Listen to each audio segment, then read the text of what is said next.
Hello जय हिंद दोस्तों, मैं रणबीर सिंह स्वागत करता हूँ फिर से आप सभी का आपके अपने परिवार रेम्बा क्लासेस में। तो दोस्तों हम लोग बात करने वाले हैं और जैसा कि हम लोग कॉन्स्टिट्यूशंस के अनुच्छेदों को महत्वपूर्ण अनुच्छेदों को याद करने का प्रयास कर रहे थे, तो उसी कड़ी में ये आपका आज दूसरा वीडियो है। तो हम लोग पिछले सेशन में बात कर लिए थे अनुच्छेद 1 से लेकर के 11 तक, है ना, जिसमें हम लोगों ने भारत के जो राज्य क्षेत्र हैं 1 से 4 तक भाग 1 वो देखे। उसके बाद भाग 2 जिसमें हम लोगों ने देखा कि लोगों का जो है अधिकार क्या है, कौन सा अधिकार, जिसमें नागरिकता की हम बात करते हैं। तो नागरिकता का अधिकार 5 से लेकर के 11 तक भाग 2 में समाप्त हो गया था। आज हम लोग बात करने वाले हैं भाग 3, है ना, भाग 3 की, जिसमें हम अगर अनुच्छेदों की बात करें तो अनुच्छेद 12 से लेकर के 35 तक देखेंगे। ठीक है, तो ये है मूल अधिकार। जो हमारा टॉपिक है वो है मूल अधिकार। ठीक है, तो मूल अधिकार आमतौर पे थोड़ा सा अगर हम लोग ब्रीफ में हिस्टोरिकल प्रोस्पेक्ट में देखें तो सबसे पहले ये चीज़ें शुरू हो गई थी इंग्लैंड में। ठीक है, इंग्लैंड में सबसे पहले इस चीज़ की 1215 के टाइम ड्यूरेशन में अगर हम देखें तो 1215 के समय वहाँ की जनता ने, वहाँ के जो शासक थे जॉर्ज करके, है ना, तो उनसे उन्होंने मैग्ना कार्टा, या मैग्ना कार्टा का मतलब अधिकार पत्र कहते हैं, उसकी मांग की। समझ रहे ना, मैग्ना कार्टा कई बार आप लिखे होंगे, देखते होंगे कि संविधान का मैग्ना कार्टा, या कई बार किसी चीज़ का मैग्ना कार्टा कहते हैं, मतलब उसका मतलब होता है अधिकार पत्र। ठीक है, अधिकार की जो बात करें, ठीक है, अधिकार पत्र। ठीक है, तो उसकी मांग की। हालांकि बाद में धीरे धीरे कानूनन जो है इसको अप्लाई करा लिया गया। फिर फ्रांस में हम देखते हैं, अमेरिका में इस चीज़ को देखते हैं, तो अमेरिका से ही हम लोगों ने अनुच्छेदों को यानी कि मौलिक अधिकार को अपनाया हुआ है, अमेरिका के संविधान से। ठीक है, हालांकि तेज बहादुर सप्रू की जो एक रिपोर्ट आई थी 1945 में, तो उसमें इस चीज़ का वर्णन था, जिसकी वजह से हमने अंततः अपना लिया। उसमें जवाहरलाल नेहरू की जो है अपना मौलिक अधिकार का अपना प्रारूप उन्होंने तैयार किया था, इन चीज़ों पे काम किया था जवाहरलाल नेहरू ने। और अगर हम भारतीय प्रोस्पेक्ट से बात करें तो किसने क्या क्या किया, तो एनी बेसेंट का भी उसमें योगदान रहा 1925 के टाइम ड्यूरेशन में, है ना, होम रूल लीग के तहत उन्होंने अधिकारों की बात की थी। फिर 1928 में नेहरू रिपोर्ट में जवाहरलाल नेहरू के पिताश्री जो है मोतीलाल नेहरू, उन्होंने नेहरू रिपोर्ट में इस चीज़ की चर्चा की थी, है ना। इस तरीके से मांग की गई थी। कराची का अधिवेशन रहा, ठीक है, 1931 के ड्यूरेशन में, जिसमें वल्लभ भाई पटेल उसमें अध्यक्ष थे। तो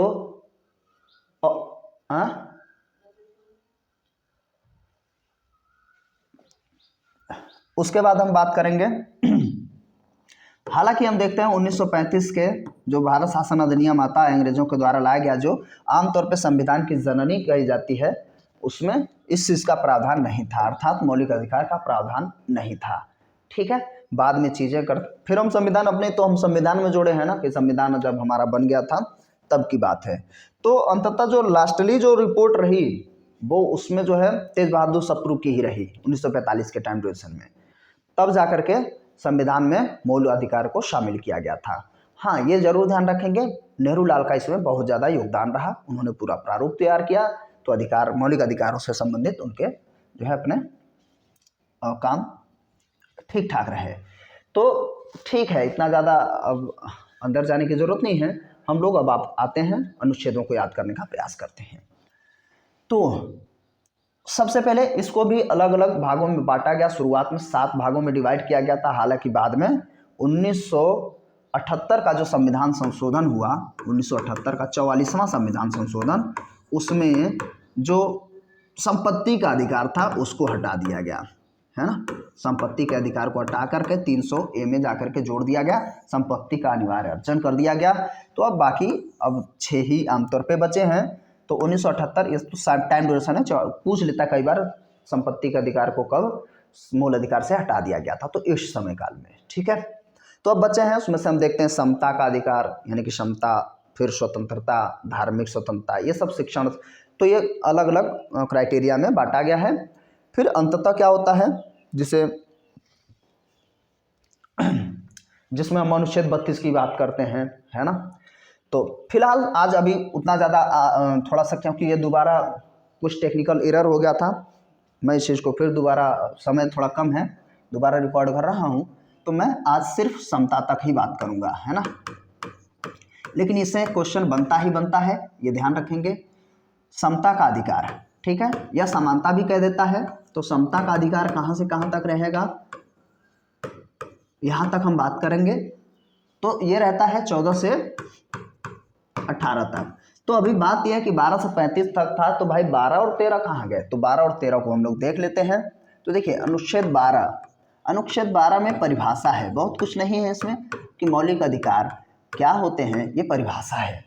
तो देखिए मौलिक अधिकार को मूल अधिकार कहते हैं। इसका ये भी अगर परिभाषा में हम जाएं तो इसका मतलब ये हो जाता है कि राज्य के विरुद्ध वहाँ के उस देश के, उस राज्य के नागरिकों को दिया गया सामाजिक, धार्मिक, आर्थिक, यानी कि चहुमुखी विकास के लिए राज्य के विरुद्ध दिया गया है ना, कि जबरदस्ती कुछ थोपा ना जाए, राजशाही वाली स्थिति ना आए, के विरुद्ध दिया गया अधिकार ही मूल अधिकार होता है।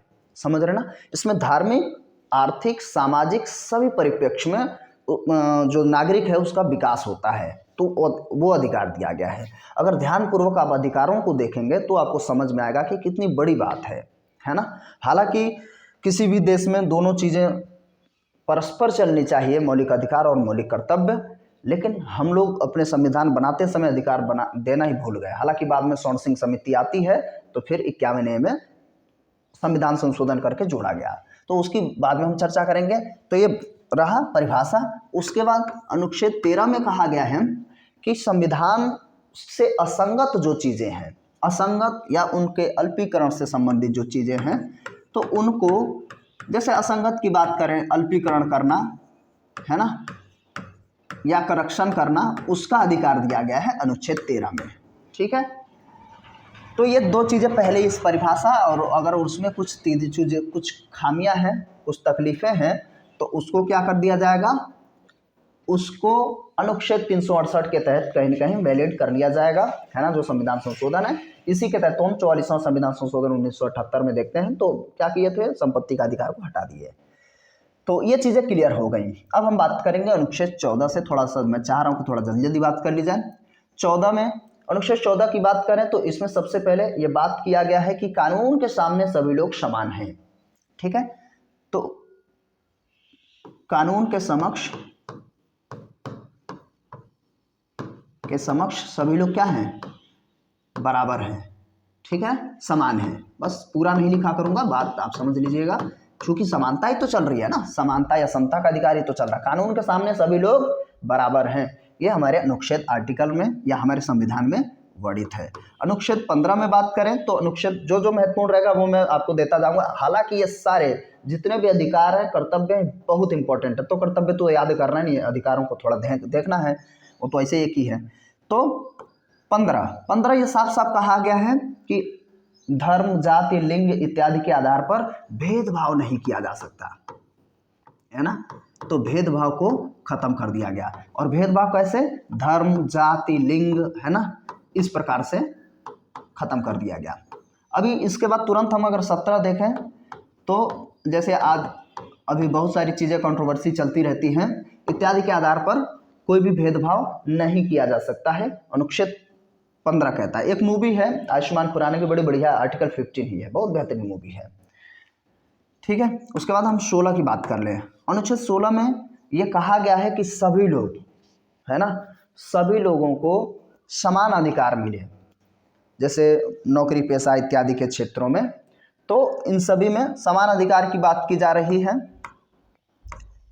तो 15 के बाद हम पहले तुरंत 17 पहले याद कर लें, फिर हम 16 पे फिर वापस आएंगे। चूंकि ये भेदभाव है तो 17 क्या है, अस्पृश्यता, यानी कि छुआछूत, ठीक है ना, छुआछूत का अंत, छुआछूत का अंत कर दिया गया, धर्म, जाति इत्यादि के आधार पर छुआछूत। तो इस अस्पृश्यता भी आप इसको लिख सकते हैं, ठीक है। अस्पृश्यता 17 से 100 संपर्क थोड़ा रहेगा ऐसा करके, भेदभाव 15 और 17 में अस्पृश्यता या छुआछूत। अगर हम बात करें 15 के, इसमें 15 के 3 में स्पष्ट कहा गया है कि धर्म, जाति, लिंग, वंश इत्यादि के आधार पर किसी भी व्यक्ति को जो भी सामूहिक स्थल हैं, कुआं, तालाब, सरोवर, है ना, कोई भी धार्मिक स्थल या स्टेशन, आज के जो भी हम देखते हैं जो सार्वजनिक तौर पे इस्तेमाल किया जाने वाला सड़क या जो भी चीज़ें हैं, वहाँ पर जाने से भेदभाव या वंचित नहीं किया जा सकता। पहले होता था, तो भेदभाव का अंत, ये अगर अंडर क्वेश्चन जाएगा तब यहाँ से पूछता है।